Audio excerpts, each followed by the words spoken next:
Hello, this is the Deep Frame Podcast. This is where we slow things down, strip away narrative theater, and look at what actually exists underneath the headlines, the insinuations, and the emotionally engineered conclusions. Today, we're dealing with something very specific and very deliberately distorted.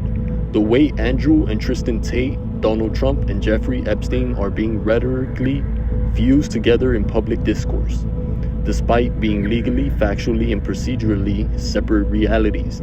This is not a defense of Epstein. Epstein was a convicted sex offender, a trafficker, and a criminal whose actions are documented, adjudicated, and morally indefensible. That distinction matters, and if it disappears, everything else collapses with it. Let's start where the manipulation actually begins. Legal status versus narrative certainty. Andrew and Tristan Tate are not in prison.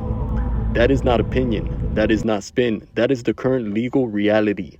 They were arrested in Romania in late 2022, held in pre-trial detention, then placed under judicial control and house arrest. Their case remains active. That means accusations exist, indictments exist, and proceedings are ongoing. It does not mean guilt has been legally established. It does not mean evidence has been tested in open court. It does not mean verdicts exist. That's not semantics. That's the entire structure of due process. At the same time, UK prosecutors have authorized charges that are pending extradition, contingent on the conclusion of Romanian proceedings. In the United States, there has been investigative interest. But again, investigations are not convictions. None of this is unusual in cross-border cases involving multiple jurisdictions. What is unusual is the way this legal complexity is flattened into a single implied conclusion for public consumption. This is where narrative replaces law. Now, let's address the Trump connection, because this is where implication is doing all the work that evidence is not. There is no record of a pardon. There is no executive action wiping charges. There is no judicial ruling dismissing cases at Trump's request.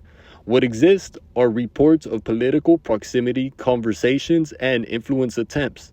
That's not illegal by itself. It's also not proof of interference.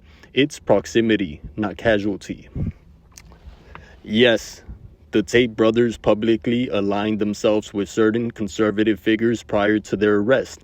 That's a strategic move, not a confession. Yes, media outlets have reported that diplomatic figures associated with a Trump administration contacts communicated with Romanian officials around the time travel restrictions were eased.